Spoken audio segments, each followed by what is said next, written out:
अब स्टूडेंट्स हमारे पास एक अनदर जो है वो कॉलम दिया गया है और ये कॉलम आप लोगों के लिए बहुत ही जरूरी है और ये बहुत ही काम आएगा। और इसी को अगर आप समझ गए तो आपको डेफिनेशंस याद करने की जरूरत नहीं पड़ेगी। ठीक है, ओके जी। तो पहले कॉलम में क्या किया है, इन्होंने एक्शंस बताए हैं, काम बताए हैं। हमने ये बताना है कि ये वाले जो काम है इनका ताल्लुक फिजिक्स की किस ब्रांच से है। ठीक है, ओके जी। तो पहला है कुकिंग, कुकिंग बार बारबीक्यू। ठीक है, कुकिंग बार बार क्यों बारबीक्यू। अब जब हम बारबीक्यू बनाते हैं, और अभी ईद गुजरी है, जब हम बारबीक्यू बनाते हैं तो उसको बनाने के लिए हमें किस चीज की जरूरत पड़ती है, हमें आग की जरूरत पड़ती है, हीट की जरूरत पड़ती है। और जब हीट बढ़ती है तो टेम्परेचर बढ़ता है। तो याद रखिएगा, ऐसी स्टडी, ऐसी नॉलेज, ऐसी इंफॉर्मेशन जिसमें हम हीट के बारे में पढ़ें, गर्माइश के बारे में पढ़ें, टेम्परेचर के बारे में पढ़ें, ऐसी स्टडी को हम कहते हैं थर्मोडायनेमिक्स। क्या कहते हैं? थर्मोडायनेमिक्स। ऐसी स्टडी जिसमें हम किसके बारे में पढ़ें, हीट के बारे में पढ़ें, टेम्परेचर के बारे में पढ़ें, या इन दोनों का रिलेशन पढ़ें, ऐसी स्टडी को हम क्या कहते हैं? थर्मोडायनेमिक्स कहते हैं। उसके बाद कह रहा है टर्निंग द बल्ब ऑन। अगर कोई भी आपका बल्ब है और उस बल्ब को आप टर्न कर देते हैं, ऑन करते हैं, तो आपको पता है कि कोई भी बल्ब जो है वो चलता तब है जब उसके पास चार्ज पहुंचे। चार्ज पहुंचे। अब चार्ज कितनी होती हैं? दो होती हैं, एक नेगेटिव, दूसरी पॉजिटिव, इलेक्ट्रॉन एंड प्रोटॉन। ठीक है, तो किसी भी चीज को चलाने के लिए, किसी बल्ब को चलाने के लिए हमें किसकी जरूरत पड़ती है? चार्ज की जरूरत पड़ती है। तो ऐसी स्टडी जिसमें हम चार्ज के बारे में पढ़ें, करंट के बारे में पढ़ें, ऐसी स्टडी को हम कहते हैं इलेक्ट्रिसिटी। ऐसी, इसको हम क्या कहते हैं? इलेक्ट्रिसिटी कहते हैं। तो इलेक्ट्रिसिटी फिजिक्स की एक ऐसी ब्रांच है जिसमें हम चार्ज के बारे में पढ़ें, चार्ज की प्रॉपर्टीज के बारे में पढ़ें, ऐसी स्टडी को हम क्या कहते हैं? इलेक्ट्रिसिटी कहते हैं। उसके बाद कह रहा है राइडिंग अ बाइसाइकिल। एक साइकिल है और उस साइकिल को जो है आप चला रहे हैं। मुझे बताएं, जो साइकिल को आप चला रहे हैं, चलना, अब एक जगह से दूसरी जगह जा रहे हैं, माने हम क्या कर रहे हैं? मोशन कर रहे हैं। और आपको पता है कि किसी बॉडी को मूव करवाने के लिए हमें किसकी जरूरत पड़ती है? फोर्स की जरूरत पड़ती है। तो ऐसी स्टडी जिसमें हम मोशन के बारे में पढ़ें, तो ऐसी स्टडी को हम क्या कहेंगे? मैकेनिक्स। ऐसी स्टडी को हम क्या कहेंगे? मैकेनिक्स। मैकेनिक्स फिजिक्स की ऐसी ब्रांच है जिसमें हम मोशन के बारे में पढ़ें, बॉडीज पर लगने वाली फोर्सेस के बारे में पढ़ें, ऐसी स्टडी को हम क्या कहेंगे? मैकेनिक्स। उसके बाद कह रहे हैं लुकिंग फॉर बियॉन्ड गैलेक्सीज।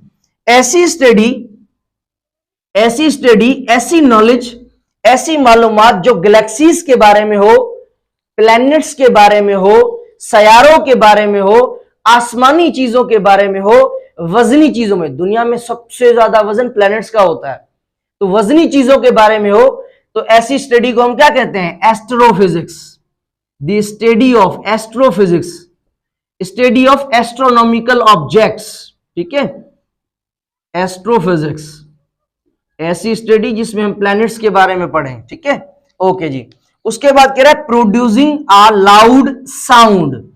ऐसी स्टडी जिसमें हम किसके बारे में पढ़ें? साउंड के बारे में पढ़ें। ऐसी स्टडी जिसमें हम किसके बारे में पढ़ें?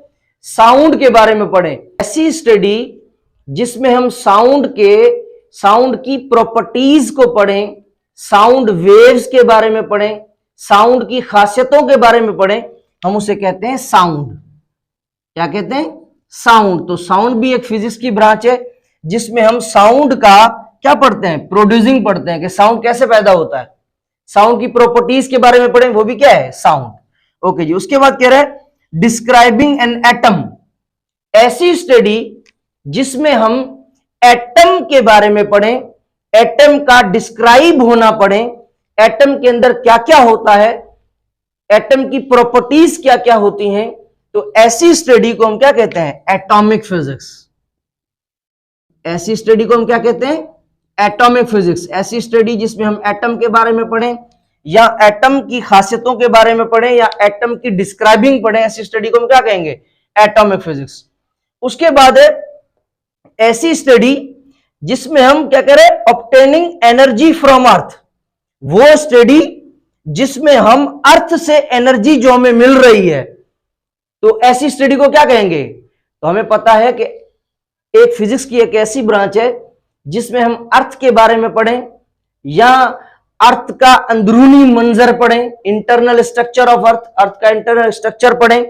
ठीक है, ऐसी स्टडी जो अर्थ के बारे में हो या अर्थ से जो चीजें मिल रही हैं, एनर्जी जो भी चीज मिल रही है उसके बारे में पढ़ें, उसे हम कहते हैं जियोफिजिक्स। उसे हम क्या कहते हैं? जियोफिजिक्स।